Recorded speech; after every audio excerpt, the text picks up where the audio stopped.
All right, we are live. I can't believe it's episode 45 already of the Gretsch Afternoon Drum Break. Unbelievable. This is 11 months, nearly 11 months that I have been doing a show every Friday, and today's guest has graciously accommodated us here because he is 8 hours ahead in Istanbul, Turkey. His name is Ferit Odman. He's a jazz drummer from Istanbul, Turkey, one of the most in-demand drummers across Europe and the world, influenced by the masters of the jazz genre, Art Blakey, Max Roach, Philly Joe Jones, many more. Education has been extensive, from the university in Istanbul to William Patterson University in New Jersey, where he earned a Master's of Music in Jazz Performance. He's played with such artists as Brian Lynch, Vincent Herring, Peter Washington, Terrell Stafford in New York City, many, many others, and then came back to his homeland in Turkey, where he is one of the top jazz drummers in the world. Plays with the TRT Big Band and Kerem Gosev. I'm not sure how to say that. He's had 3 releases as a leader, the latest one, Damaronia with Strings, and it has received 4-star review from Downbeat magazine. Ladies and gentlemen, please welcome, all the way from Istanbul, Turkey, Mr. Ferit Odman. Man, great to be here. Thanks for inviting me. And I would like to thank Lucas for hooking us up.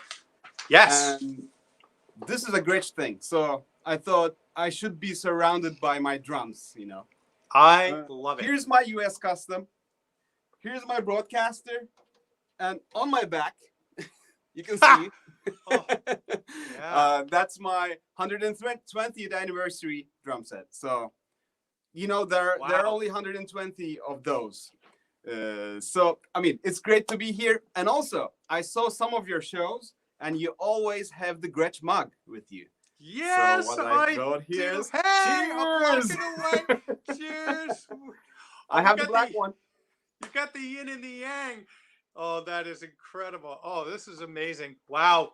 So, man, I'm I'm excited. I've been watching you play for the last few weeks. Once Lucas connected us, Lucas von Gretsch, Gretsch family member, and I've been watching your videos, and I got to say, holy smokes. I kept saying that. I was sitting in the living room with my phone, and I'm going, holy smokes. My wife would go, what? I go, you've got to see this guy play drums. She goes, you say that all the time. I go, yeah, I know. But this is a bit different. Really steeped in the jazz idiom and the jazz history, man. You sound like you are from New York City when you play, but a little bit different, right? A little bit of a twist. So I want to start just by asking you, what have you been doing the last year? You know, I mean, it really hit us hard, you know, musicians. As you know, you're a drummer yourself. I don't know if that's the only job you have. Is it? That's what you do? It is, yes. Okay. So that's what I do only. And it really, it was a hard year. But I always want to see the bright side of things. So this studio that I am in right now was created in this period. So the third month of the pandemic, I said, okay, I have to have a studio. I mean, I can't live like this, you know, because I counted my gigs. 2019, I had 255 gigs. Oh, in a year. My. So I was on the stage 255 days back in 2019. And that March to 2020 till now, I only had 13 gigs. I mean, wow. What can I say about this? You know, like they took it feels like they took my heart away, kind of kind of thing. Yeah. Because we live with this, we breathe with playing. But as I said, I created this room. A professional sound company came. They made it all soundproof, so I can play whenever I want until 5 a.m. in the morning. That's like that was a dream for me. So it was really great. Okay, I spent some money, but I had to do it. Yeah. And aside from that, I have a 2-year-old baby. So from her first year to her second year, we were together 24/7. I mean, the money can't buy this. So So there is even if some. I wanted this I know. wouldn't be able, I wouldn't be able to do that. So that's great. I was with Mavi all the time. Her name is Mavi, which stands for blue in English. Blue Yeah. Mavi. That's really So that's I mean, pretty. last year was like that. The studio, Mavi, and I try to stay positive. That's it. You definitely are very positive. Just the few minutes that we've been on here, I can see, and it's true, and that's very crucial for your success as a human being. First of all, to be a happy human being, but also to have that's a massive amount of gigs. I think I had probably about 120 shows in 2019, something like that, and we're down now probably about 140, but things are opening up gradually. I have some things booked for the summer and then the fall. And also, this room was built here in July. In July, mainly because I'm now a grandfather and we needed this room to be the drum room, and the kids took the former drum room. So, but it's been amazing spending time with family, and you have to be positive and use that time as you did. That's incredible. How can you be a grandfather? I'm sorry. I mean, look at you. It's impossible. And my wife is, I'm 54. My wife is 44. Wow. So she is, I'm married to a 44-year-old granny. Wow, man. Yeah, there we go. But thank you for that. So when did music and drums enter your life? How old were you?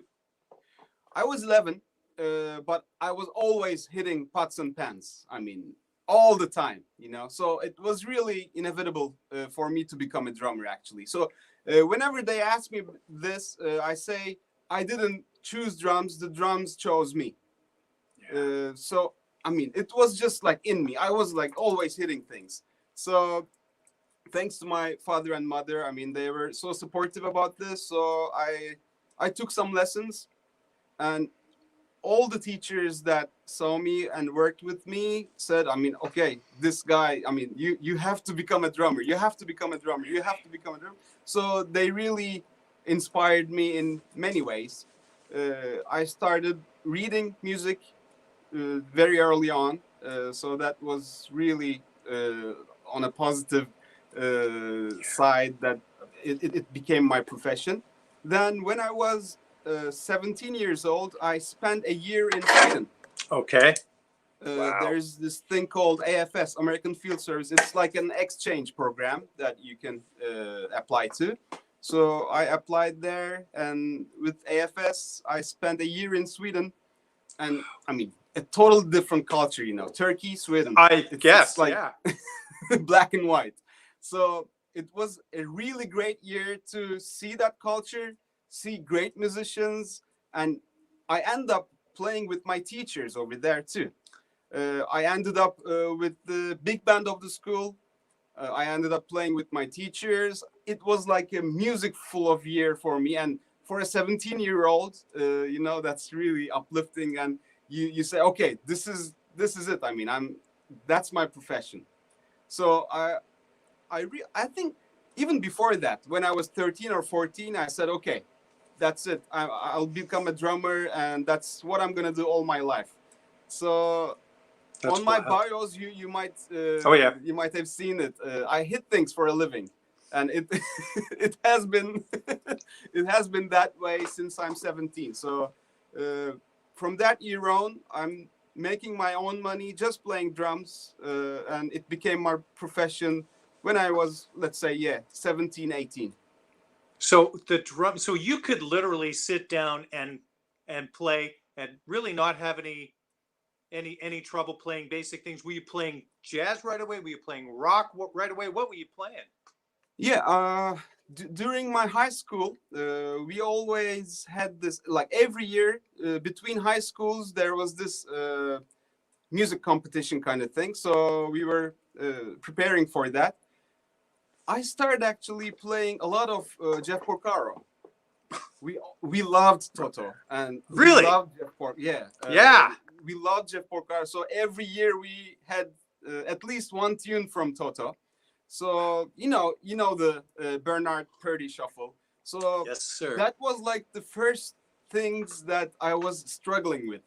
Like, oh man, because it was really easy for me. The other things were really easy for me, but Right. that shuffle started it all. I think I was 13 or something when I really tried to play that and really tried to sound like Porcara.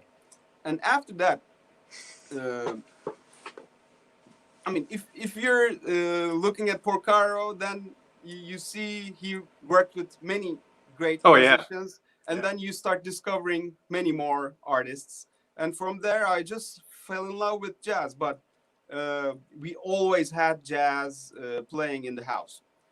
My father, he had a MBA from Wharton School back in 1964. Wow. So he brought back all his LPs together with him when he came back to Turkey. Yeah. So what we heard in the house was always jazz. Cannonball Adderley, John Coltrane, Miles Davis, of course, and all those greats. So I knew that music from birth. I mean, I always listened to that music. So after that, like Toto period, like maybe 2 to 3 years, 4 years or something, I I had to play jazz. That was in me, you know. So I was always this swinging guy, you know. That's crazy. What gave you difficulty besides um, the Purdy shuffle, the halftime shuffle? Was coordination ever an issue for you? Was there anything that really caused you that you really had to work at things? Some drummers it's working on time. Some people Mm-hmm. it's the four-way coordination. Or was it all pretty workable for I you? think it was the combination of like this beautiful ghost notes that he had. Yeah. I was struggling with those ghost notes, you know. You have to hear those, but you don't have to hear those at the same time. You know, like Right. his ghost notes with that Bernard Purdy shuffle is really specific. So you have to get it right.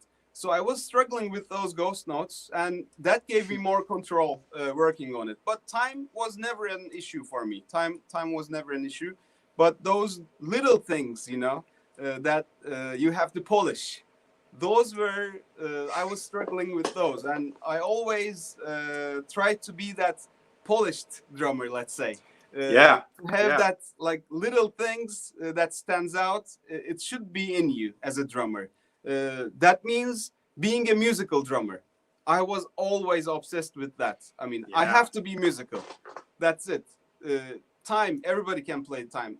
Fast, everybody can play fast. Right. But having that really nice musical thing, I was obsessed with that, and I always try to work on that. So listening to a lot of music, I think helps. Um, Discovering what Max Roach did musically really helps me. I think he's my main influence. Max Roach is my Wow. main influence. Sure. And from there, it's just like, I mean, I'm here today. But yeah, that shuffle, I think, started it all. That's I remember learning that the ghost note was happening after the backbeat as well, the control stroke. Yeah. I was like, Mhm. are you kidding me? That took a man, but that is such a beautiful thing to play and to watch Bernard play that as Yeah. well. It's fun. Oh, that's incredible. You definitely are a musical drummer and draw from a whole lot of different wells. I didn't realize the Picaro influence, but that totally makes sense. And we're similar that way. And they're the kinds of drummers that I would listen to and mentally kind of put myself, does it sound like this? Does it sound professional? Does it sound good? Or do I sound like I'm a little kid? And that was my benchmark, and Picaro Mhm. still is in a lot of ways. Were you aware that Jeff was playing Gretsch drums, or were you aware of the masters that you listened to, like Max? Were you aware that they were playing Gretsch drums? Yes, I mean from the album covers even, you know, Art Blakey, Max Roach, Philly Joe Jones. I mean, all the guys I really loved always had this logo. Oh, it's at the the back. best. I have to get a bass drum head that broadcaster. Oh yeah, that's a great one. That's a That sticker actually. I bought an extra sticker for the drum head, by the way, so you can do that too. And yeah. all the guys that I loved just played this drum set. So I think I got my first drum set when I was 17. Gretsch drum kit? No, not the Gretsch one. Okay. I bought another one because I didn't know much about, like, I wasn't really aware of gear. You know, I'm not like I wasn't a gear guy, let's say. Right. So As I look at your your drum, I was not. I wasn't. Thank you. Yes. Because until 17 years old, I really practiced on pillows, and I Really? didn't have a drum set. And wherever I go, I just use the house drum set. So You didn't need to because have a drum set? no, I didn't have a place to play the drums, you know, until I was Okay. 17. Okay. So, I mean, since I didn't have a place, I was not really aware of the gear, you know, like which drums are good, which drums are not that, or which drums are good for jazz and stuff like that. So my first drum set was like a 22-inch bass bass drum. It was a weird set, you know. But right after that, when I started playing regularly, because when I was 18 years old, I was playing in a club in my hometown, Bursa. It's called the Jazz Club. So I was in high school, the last year of my high school, but I was also playing every day at a club. It was like a regular thing every day at the club. So it was like a little bit weird, you know. So then I started knowing and discovering about drums and gear and everything. But I always wanted a Gretsch set. Back then in Turkey, there was no Gretsch drums, by the way. Even if I wanted, I couldn't buy Gretsch drums. There were only the vintage ones that our older brothers had, you know. Yes. That they brought from United States when they came back. My first Gretsch drum set I bought when I was 22, I think. 20, yeah, that was back in 2004. And you know who brought it to me? Tell me. You know the Gretsch drum book? Yes. Of course you know it. And the author, Rob Cook.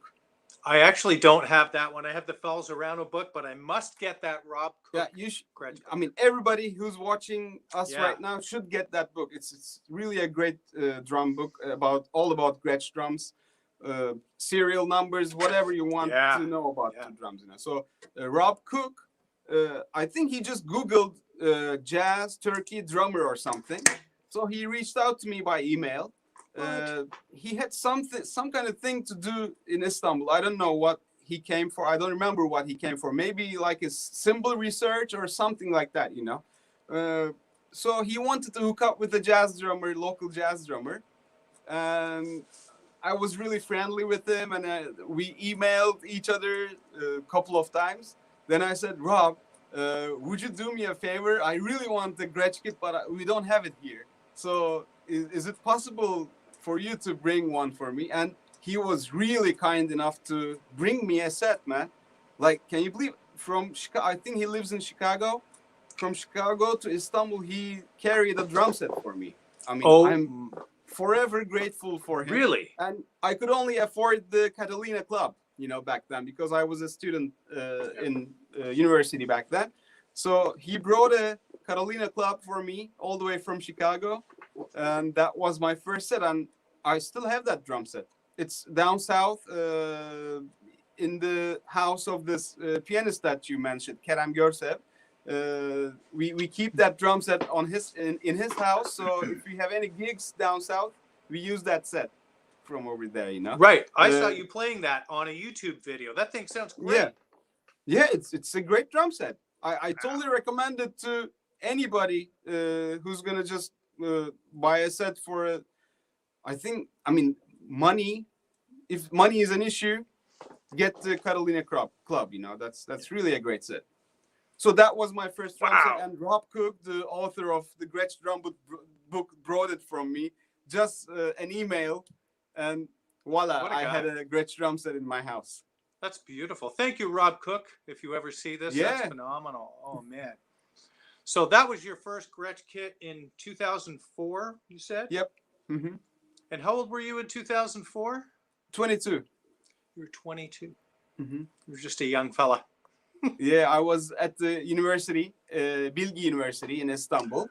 Okay. Uh, but I was obsessed with New York City, guys. You know, I always Yeah. wanted to be in New York City, and I was researching the ways to be there and everything. So I discovered this 1 month school called School for Improvisational Music.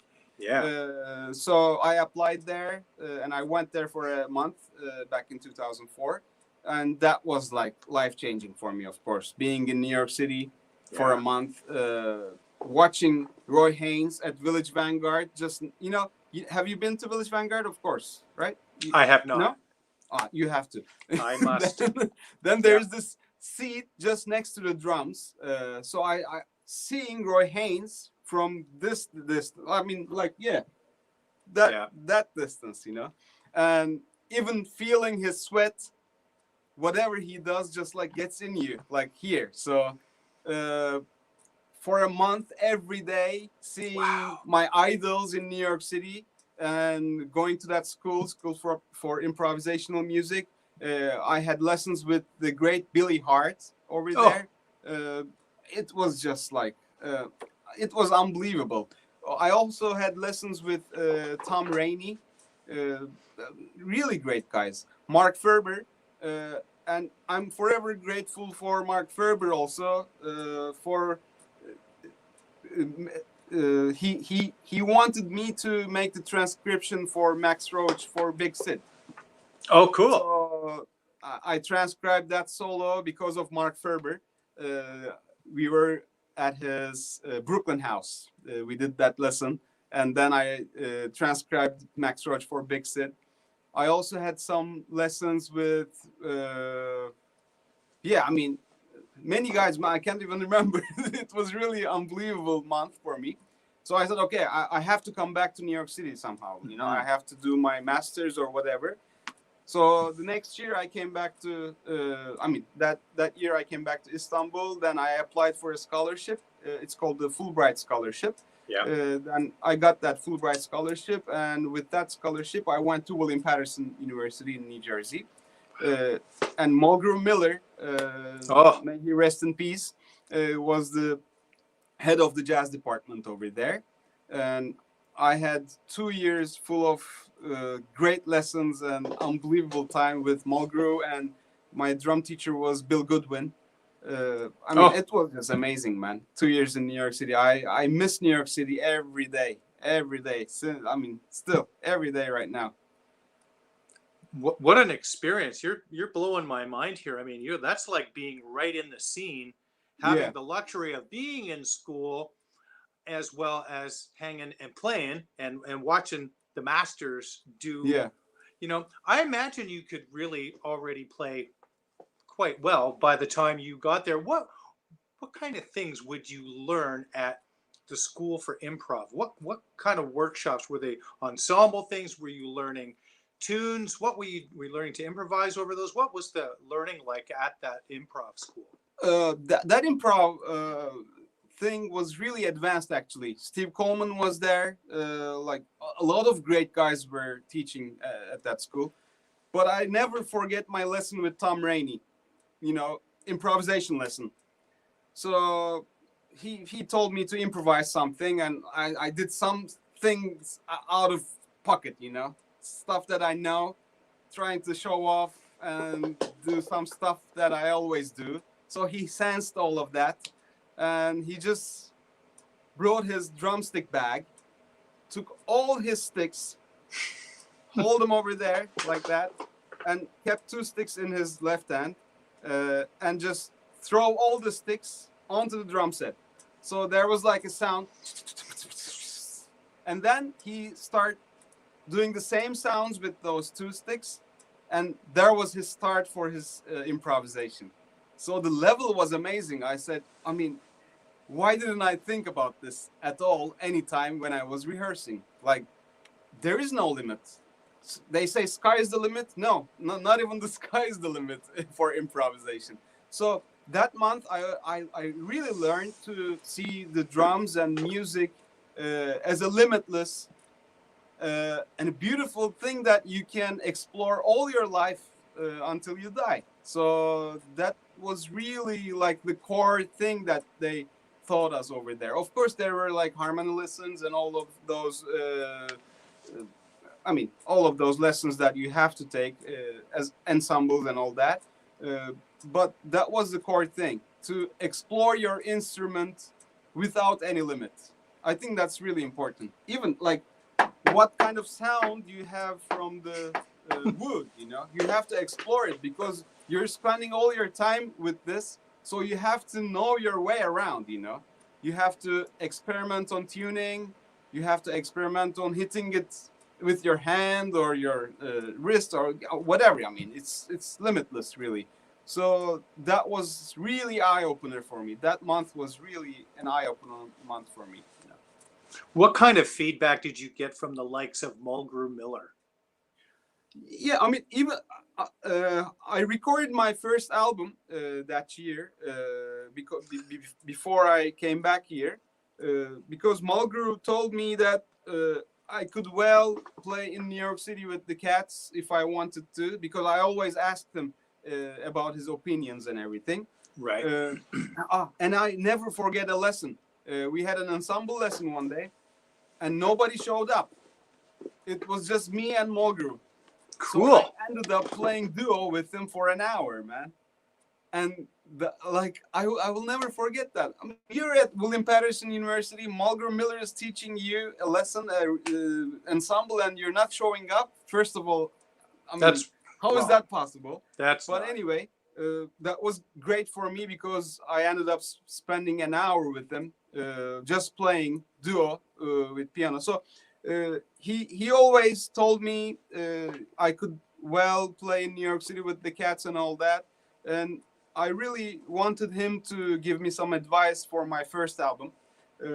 So him and Bill Goodwin were really kind enough to hook me up with the guys like Brian Lynch and Vincent Herring. He was our teacher at the school anyway, and Peter Washington on bass. Peter Washington. Yeah. So Mulgrew and Bill Goodwin was really always supportive for me. And I record my first album that year before I came back to Istanbul. So Mulgrew, man, I miss him so much. He had so much music to give us, but that's a very early loss. He was 55 years old when we lost him, and I miss him every day. And I'm very grateful that I got to spend 2 years with him. So it was really great 2 years for me. And Mulgrew taught me a lot of music lessons and life lessons too. And he told me that I could stick out from other drummers with not just playing, with the attitude, with how you dress to a gig, with your attitude, with your commitment to the music and listening to others and all that. So there were like really great lessons for me. And I never forget my time with him. And that day that I spent my 1 hour with him playing duo, it was unbelievable. I saw him in Toronto in '92 with the Tony Williams Quintet. And I was maybe 10, 12 feet away from Mulgrew. Wow. And it was crazy. Every drummer in Toronto was there, as well as other well-known musicians. And I'd booked a table well in advance. They introduced Tony's band incorrectly, both sets, and Tony wasn't happy. Really? But yeah, they called him the Joe Williams. They called it Joe Williams. And then they called it the Tony Williams Quartet or something. And he's just like, but what a unbelievable show. I was forever changed seeing Tony. The only time I'd ever seen Tony Williams. And I was saddened to hear about Mulgrew as well. Yeah. And I've got a lot of those Blue Note records with Tony. Man, that's unbelievable. Was he playing the yellow Gretches on that gig? Yeah, sure was. Yeah, they would have, I guess, driven up from wherever they were coming from on their tour, and The Wow. big yellow Gretches. A great Toronto drummer, Paul DeLong, has a set of the yellow Gretches, Wow. and very much into Tony as well. I wanted to ask you. Let me actually. I wrote a specific question down. I'm gonna see if I can read it verbatim. Um, Seeing that you didn't grow up in North America, is your swing time or your feel different than somebody that did grow up in the US or Canada? I'm not the one to be able to tell that, I think. But what I feel is we are very. I mean, it's very easy for Turkish people, Turkish drummers, to do odd times. You know. Yeah, no In our kidding. culture, No there's kidding. 9/8, 7/8, 11/8, and it's just like it's that's the natural thing for us. But the thing is, I didn't grow up listening to Turkish traditional music at all. I have no knowledge of Turkish music. What? So At all? yeah, no, I don't know it. And as I said, I grew up with my dad's records, and they were Miles, Coltrane, and all those music. So of course, I'm sure I'm affected by my surroundings and the culture that I grew up. Yeah. So it's really easy for me to play Latin things also. It just feels natural, you know, when I do it. So culturally, I'm sure there's a difference. But to be able to play real swing, I don't think I don't want to sound really interesting right now, but I think a black drummer from US is the best example of the swing time. You know, we have to give it to them. You know, this music that we call jazz is a Black American art form, I think. Yeah. And Black agreed. Americans are the masters of this. So if we are talking about this music, I think the highest level is Art Blakey, the highest level is Max Roach, the highest level is Philly Joe Jones, and the modern drummers that I see, the closest ones that gets to that real core feeling are the Black American drummers. So that's how I feel, and I just try to sound like them. That's You it. really do, though, you know, and that's why I asked you the question, because when I was listening to you play and watch you play, it's like you're an American in a lot of respects. I almost want to say in a little bit way of in a traditional sense, and I don't mean in like a big band sense, but you just have that's it's hard for me to express this, just that great swing feel pulse when you play, and when you solo it's the same thing. It's like I can follow the melody of the tune. You don't try to play complicated, it seems, when you don't need to be complicated. I'm listening That's to right. watching when some of the tracks from the Damaronia with strings, watching you play, it's like I can totally follow this tune instead of getting turned around, or instead of it just trying to confuse the listener. You don't do that. So maybe along the lines of, I guess, you know what, the Art Blakeys and the Max Roaches, they really, you can tell that you've really listened to those. What about Tony Williams? Were you a Tony fan, an Alvin fan? Yeah, of course. Alvin, Tony, Max, Roy, Philly, and Jack All DeJohnette those. a little bit. Of I think course. those drummers are my main influences. I mean, those are the guys, you know. And every drummer who wants to play jazz should You have to. really dig deep into those. Like when I was in college, I had this months that I had. So I had an Alvin month. Oh, So cool. I only listened to Alvin. I only transcribed Alvin. I only tried to play like Alvin. Then it became the Max Roach month.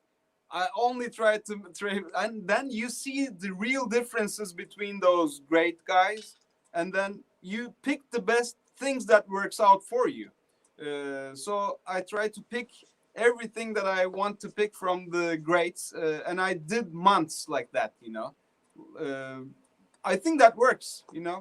Really channeling yourself to just one drummer for a period of time. It could be a month, it could be 2 years, it could be just 10 days, but it works. I think Yeah. everybody should do that. You really get inside of a drummer that way, right? Yeah. Vinny said that he got into Tony so much that he had to stop, listening. Yeah, I had to stop Max Roach. Actually, Right. I felt that because then I was just like doing Max licks on my gigs, and I was just copying whatever he does because it's so tasteful what he does. You want to do it, if you have it in your hands, you want to do it. Right. So I had to remove from Max a little bit a period of my life. But it's so great, man. That's the source. I mean, those guys are the source. And did you try and tune your drums like that? Yeah, Max? of course. Way up in the stratosphere. I'm all the way cranked up. I like that. I like that a lot, actually. But I experiment with it, I try different tunings for different recordings, different tunings, I think that works out perfectly.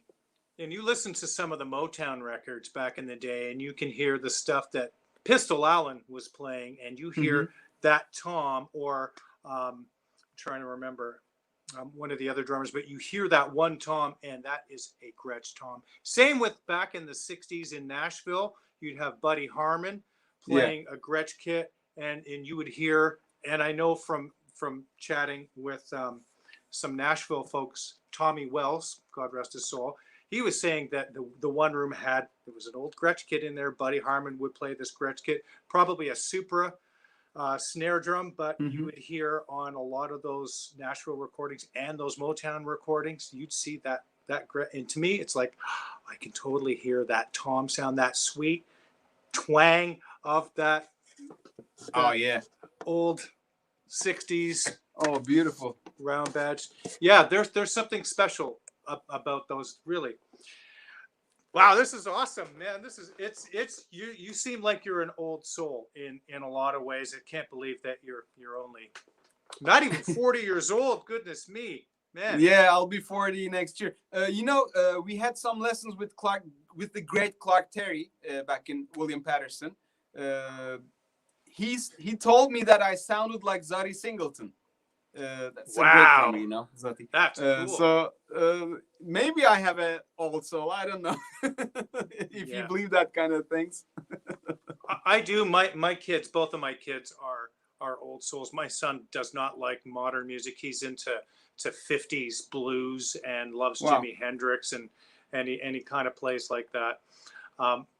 Wow, that's so. Let's talk about the drums in detail. What are those drums that surround you? What is is that the broadcaster kit on I think it's your left? I think it's your left. Yeah, on my right, there's the USA Custom. On my left, there's a broadcaster. And on my back, as I said, it's the 120th anniversary. I'll start with that one because that's my second kit that I bought. The first one, as I told you, is a Catalina Club kit that Rob Cook brought me to Istanbul. Then I went to States to do my master's degree. I had another Catalina. I bought directly the first week. The first thing that I bought was a drum set, of course. Yes. I bought another Catalina, and it was really cheap back then. I think it's more right now, but I think it was like $600 a set or something. Could it be? Yep. If I'm not wrong, but that's back in 2005. So I spent my 2 years with that set.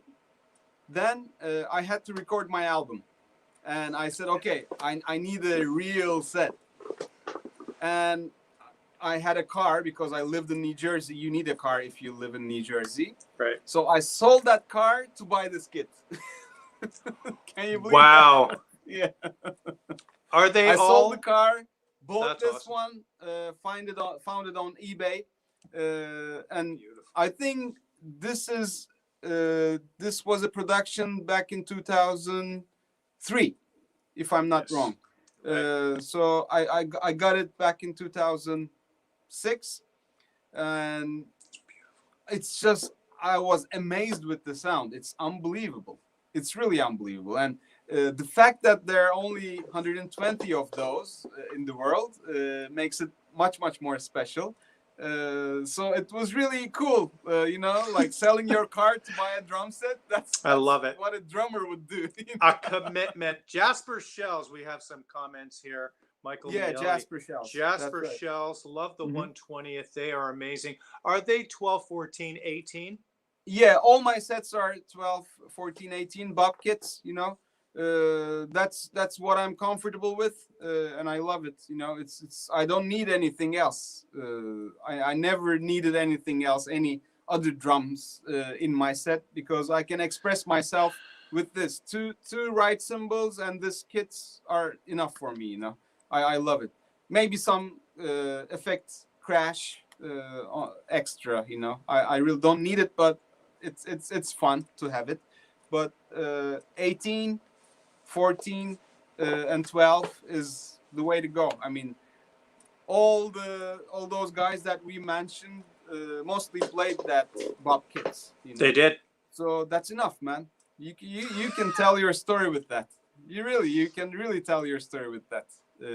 Well, yeah, you may be able to, but some of us other folks probably may not. My brother Reed is actually watching here. He said I would sell Neil's car and buy a new kit for sure. Thank you to my brother. I appreciate that.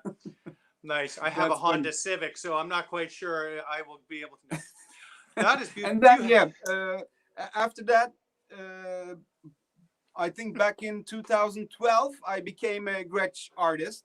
I don't even remember how it happened. I don't remember. I just applied and it happened. I don't remember the details, but because I had 2 albums, and it was, I mean, I had like this downbeat reviews, 4-star reviews and everything. So I guess maybe that helps, but I just applied for it and it worked out.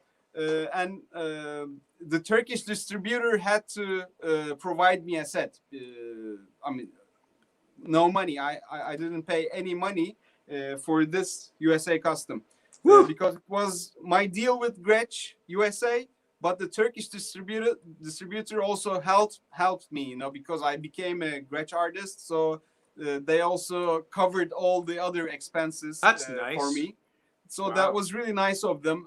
It's a company called Dore Music, and they are the Gretsch distributors here in Turkey. So they were really nice about that, you know. So I didn't pay a penny for this drum set, and it's a discontinued gold. You know, they're not doing the gold right now. I know. Yeah, what color are the shells? What are the shells? What color? Are they black? It's called purple satin. Oh, let me show you like this. Oh, yeah. That is beautiful. Look at that. And what drum heads do you use? Remo? Looks like Remo. Remo coated ambassadors. So this, I mean, it's a USA custom. What can you? I mean, it's unbelievable. The best of the best. What did you? The what inlay. do you call those? The inlay. Sorry. Inlay. Yeah, the inlay. I picked Champagne Sparkle to combine with my 120th anniversary. So the inlay is Champagne Sparkle because of that one, you know. So they're like brothers or they're sisters, you know. So I love the gold. The gold is just gorgeous. Oh. Yeah, gold with purple satin really is something else. It looks awesome. I mean, I kind of like sit and watch drums. You know, do you do that? I don't know if you do that or if it sounds weird, but I sit and watch drums. You know, it's amazing. Yes. So yes. This I got 2012, and then for my last album, the one that you mentioned, Demeronia with Strings. Gretsch was so kind enough to send me a kit to the studio at the day of the recording. So I went there 11 a.m. and a day before that, this broadcaster set was there ready. It's the vintage build broadcaster, and I love that vintage build, man. It's amazing. It has muffler inside mufflers, you know. I love those. Everything is great, and I never had a 3-ply drum set before, So this broadcaster sounds amazing on recordings. I can't believe it. So I love USA Custom, but for recordings lately I picked broadcaster. I don't know why. It has that raw punch to it, you know. There's that like this really raw punch to it. So I'm really happy with the broadcaster, and this is the best color, I think. It's gorgeous, right? It's unbelievable, yeah. So I'm Wow. very happy with those three. Then I have two more sets that you can see here. For another recording that I did in Brooklyn, I think 2018, yeah, 3 years ago or something. Again, Gretsch sent me a Brooklyn kit to, where was it? Yeah, Brooklyn kit in Brooklyn, actually. So it was really cool. Of course. I didn't have the Brooklyn line, so I really wanted to try it. So that set is at my roadie's place. So whenever I play somewhere in Istanbul, they carry it for me to the venue. So it's in their warehouse. It stays in the warehouse all the time. So it's just carried all the time. And the Catalina club that I first got is still down south. So I have 1, 2, 3, 4, 5 sets of Gretsch drums. And what I'm waiting for right now is the Keith Carluck snare drum. Oh, baby. Yeah. What's that all about? Tell our viewers here what is that? It's a beautiful aged patina, you say, right? Patina? Yeah. It has a beautiful aged patina to it. You have to see it. You have to Google it. Gretsch Keith Carluck snare. It looks beautiful. I saw the videos. It sounds amazing, man. On three kinds of tunings, low, mid, or high. They're all awesome, and I love metal snares, you know. Okay, wood is great, but for snares, I really love brass and any kind of metal. You have that extra ring to it, you know, when you play. So I love that metal component in a snare drum. So I ordered that and also an aluminum kit, the aluminum snare. So I have 2 snares coming in, hopefully in 2 months or something, because I talked to Andrew Shreve from Gretsch. He said the Keith Carluck is back ordered right now. So of course. There's a huge demand on that snare drum. So I don't know when I'm going to get it, but I'm pretty sure in 2 months or 3 months I'll get it. So I can't wait, man. That's a great snare drum.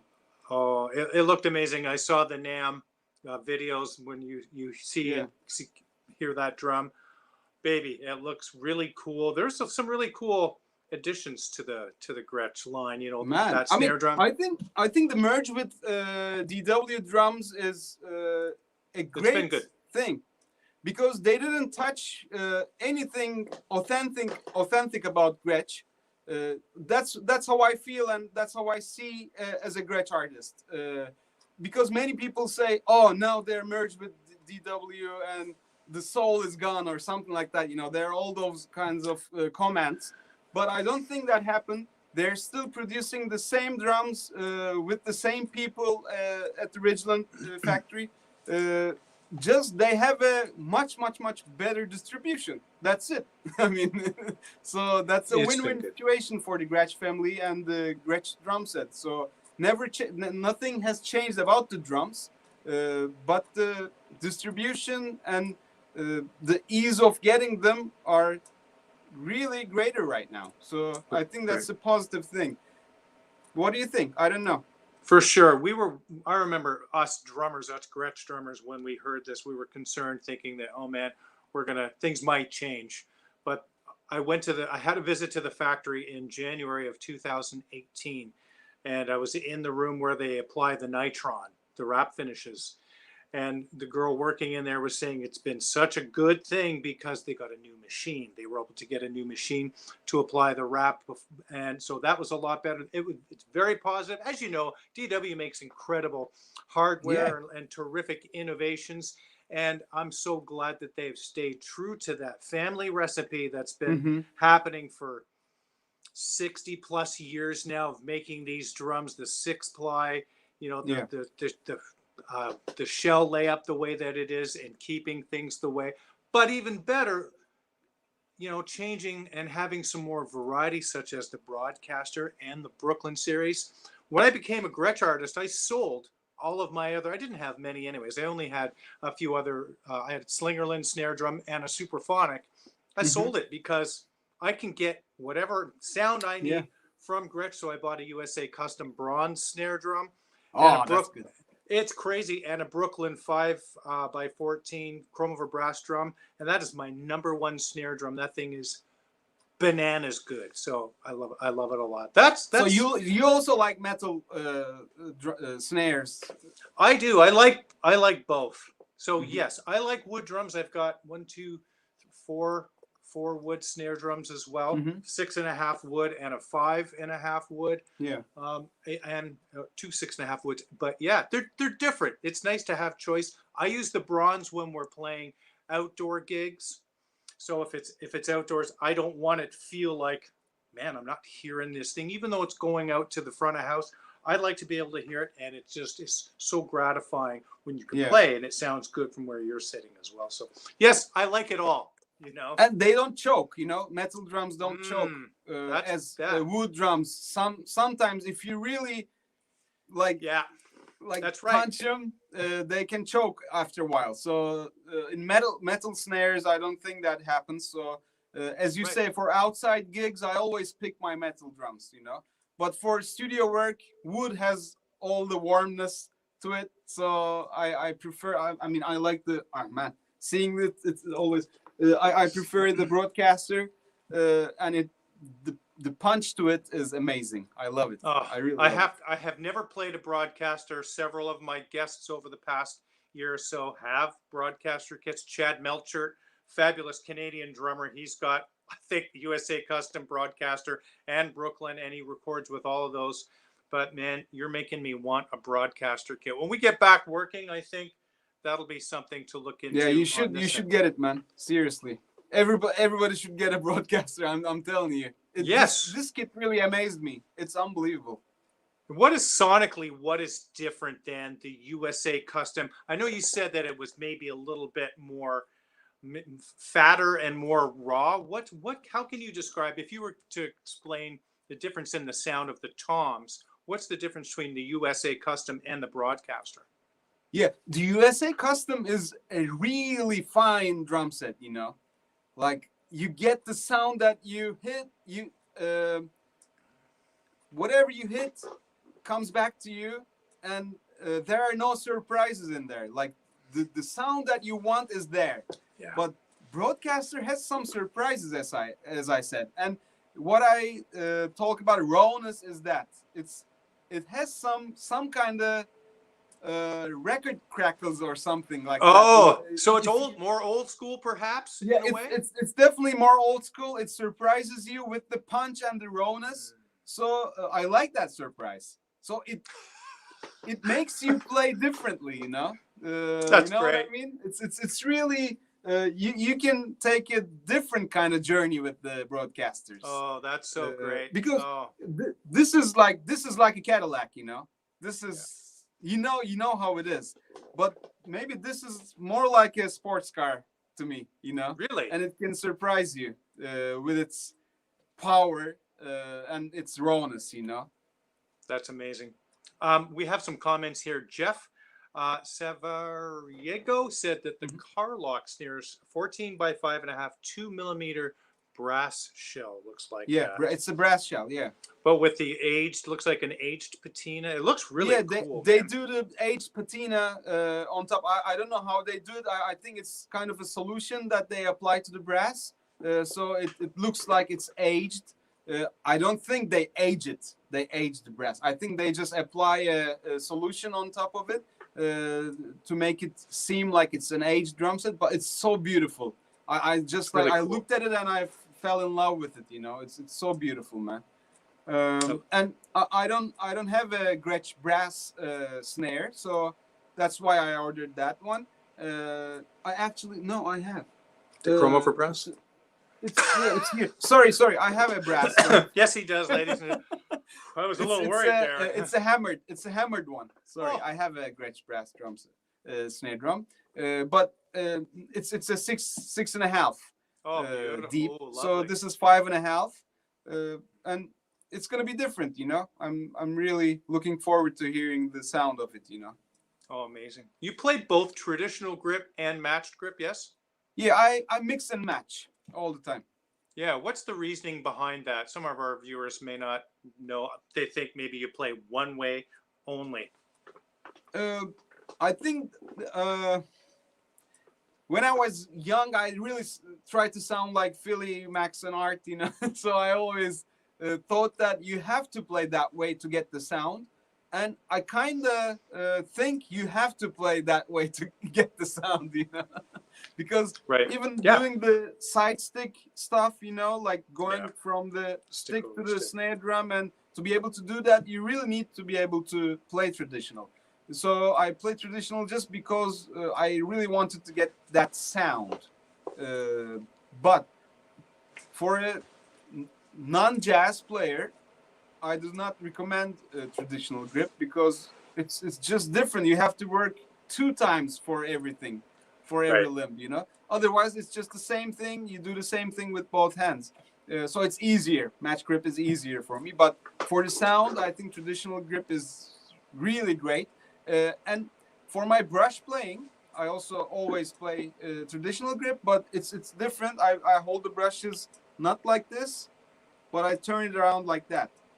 Yeah. So it's the Kenny Washington thing, Kenny Washington snares is somewhere here, and he holds the drumstick like that. So on the top of the stick, like this. Crazy. Oh, cool. Wow. Yeah. So I got that. I don't know. Watching Kenny Washington, watching all the guys, who are doing that. So it's kind of different than other people. But I mix and match all the time.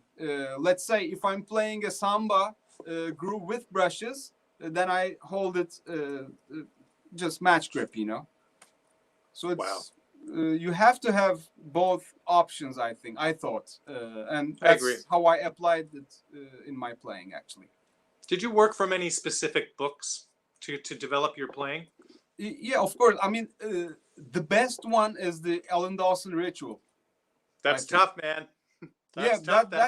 That's the book, man. I mean, to me, that's the thing. Of course, syncopation, Ted Reed syncopation, is like a thing that you have to work on, But Alan Dawson's rudimental ritual, that it took me like 25 minutes or 24 minutes to finish the whole ritual every time, and every time I feel renewed to do it, Because that's some hard stuff.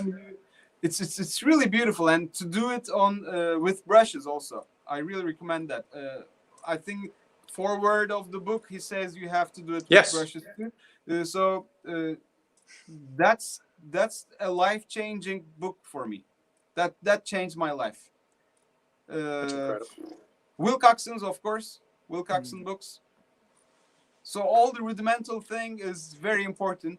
I recommend it to all the drummers out there who are going to pursue a career as a drummer. They should have their rudiments in their pockets, Agreed. What about jazz vocabulary? What about playing?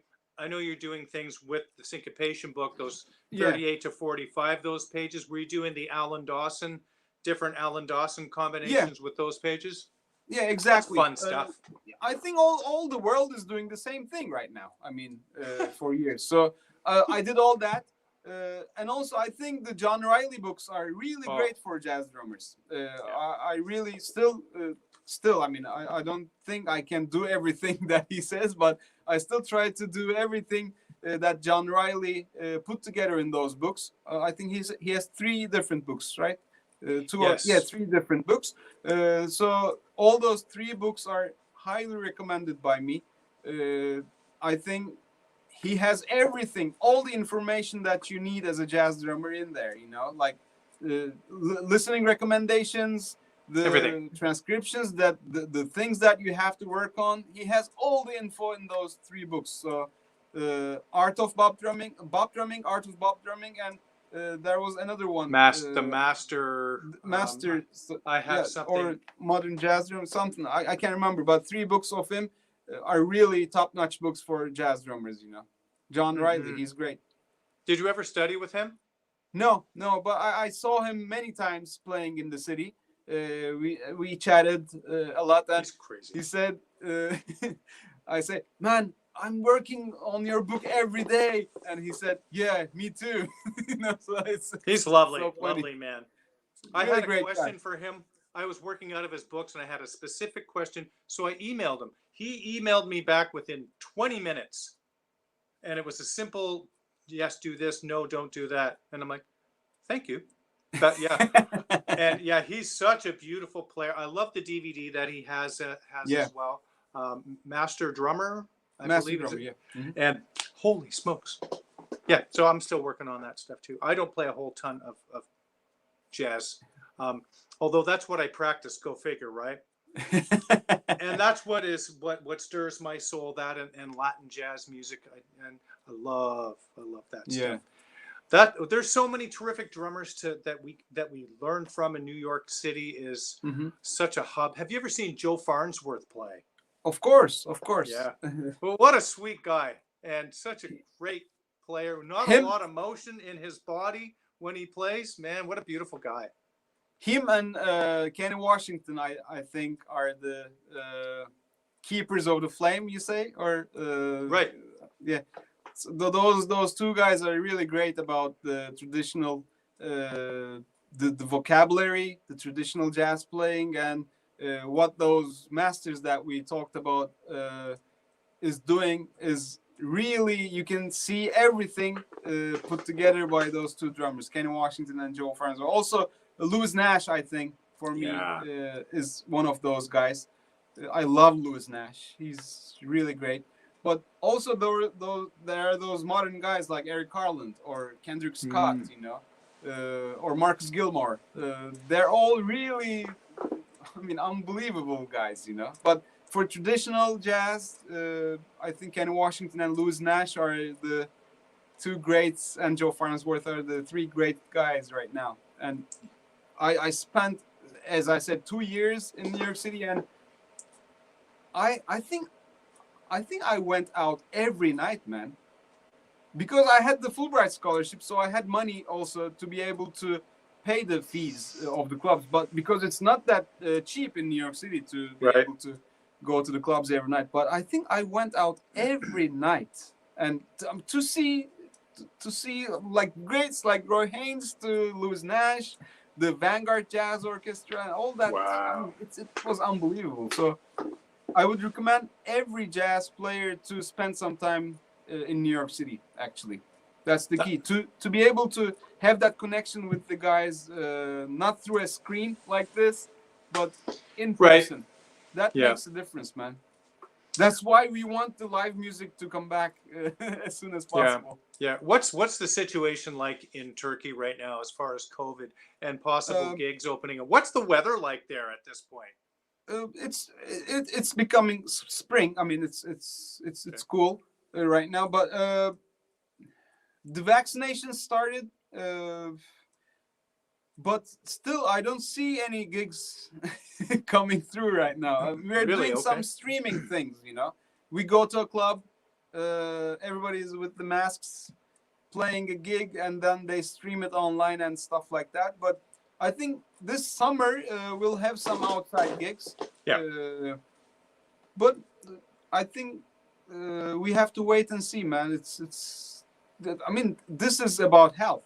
This is about people are dying, and the healthcare workers are giving their best to keep us all alive. So we have to wait. You know, nothing else to do. We can't think about ourselves first. We have to think about everybody else's health and well-being. So it's just, well, what else can we do? We have to wait and see. You know. So in the meantime, what are you doing? Are you just spending time with family? Are you recording projects for people? Are you able to record there? Yeah, I'm fully able to record. Fully able.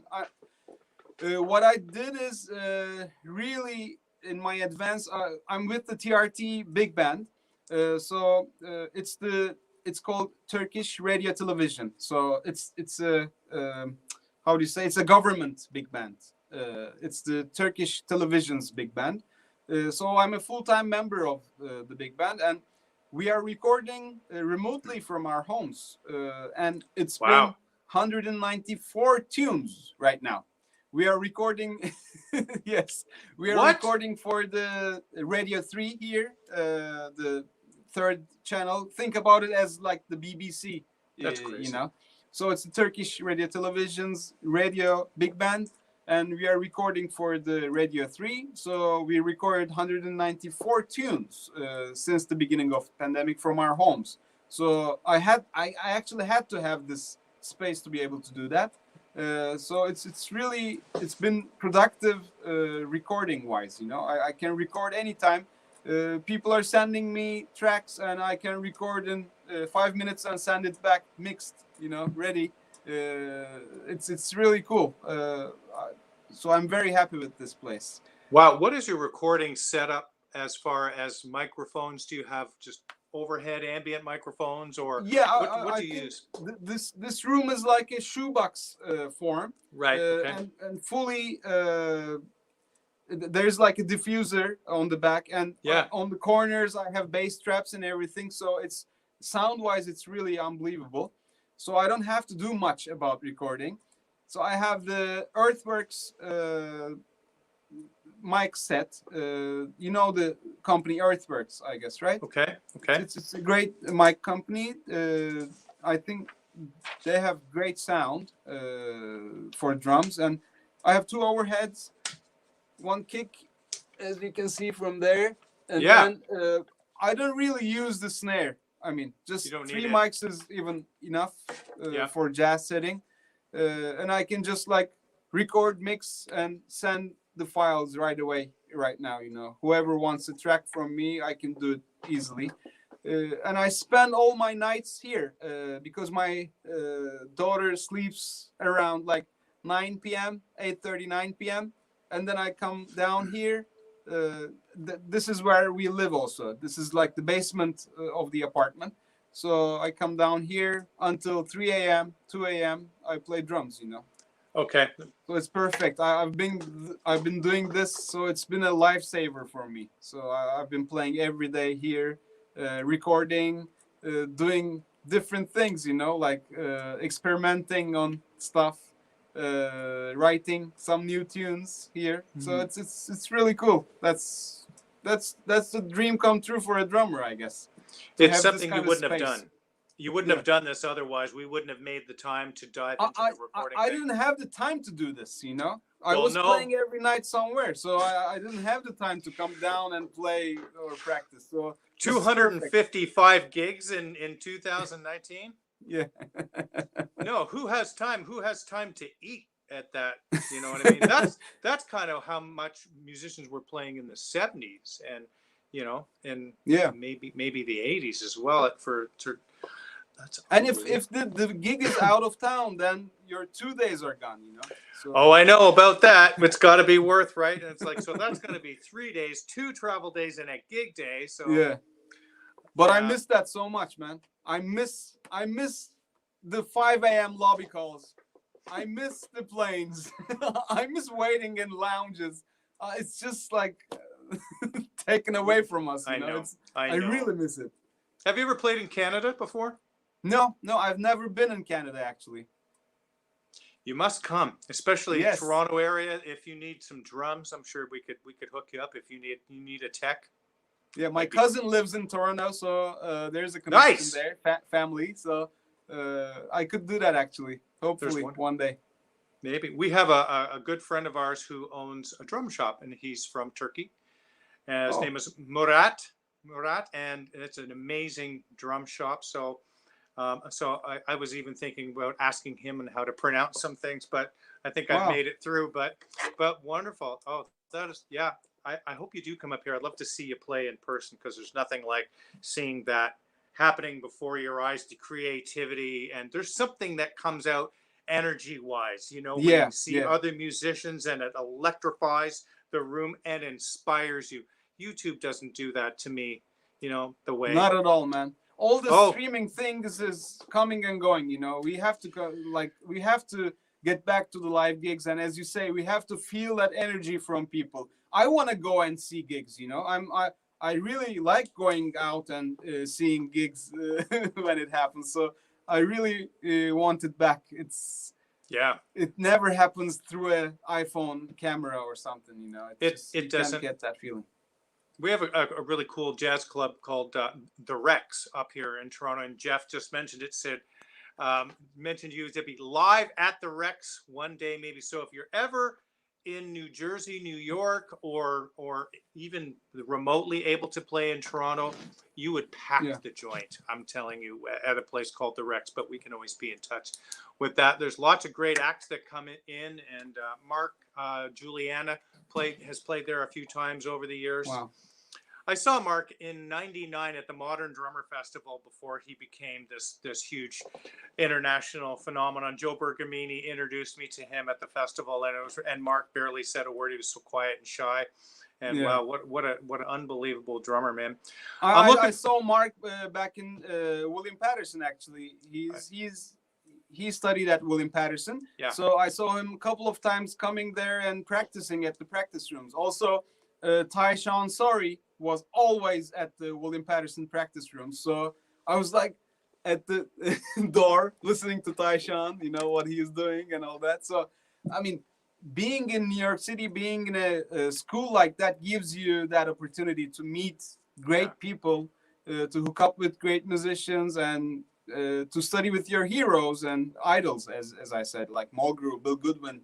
Those guys have all the information you need. So I miss being at school too. That's like a different kind of vibe. But of course, I'm an old guy right now. It's gone. No, you're a young guy. You're nowhere near the prime of your life as far as a player. You've got a long time. Man, Buddy played until he was almost 70 years old. Then look at Roy Haynes. I'm not sure if Roy is playing, but I know he was still playing 90. last year. Yeah. That's the fountain of youth there, my man. Like exactly. Snap, crackle, and pop in person. Yep. That would be incredible. Well, I hope that 2021 sees you out playing, and I wish you all the best. Thank you so much for spending time with us. Thank you. It's been a pleasure. Where can people find your music? Where can people check you out, and how can people get in contact with you? Yeah, I'm all over social media. So if they can type my name right, then I think they can find me on all social media. I'm very active. I reply to every question, every message that I receive. So people shouldn't hesitate to do that. And also they can find my albums on all digital platforms. They're on everywhere, So it's just type Ferit Odman and you get everything you need, I think, on every platform. And I also have LPs and all those pressed records Vinyl of my albums. So I think they can get it on Amazon. And really? Yeah. So, I mean, if they want, they will find me. That's very easy. Wonderful. I wish you all the best, my friend. Thank you so much. And thank you, Neil. Great to have a terrific 2021, and everybody stay safe. Thank you so much for tuning in. Thanks to all our friends for writing some comments. It's Cheers, nice to see some people. All right, everybody, stay tuned. Next week, episode 46 of the program. Thank you, Ferit. Bye.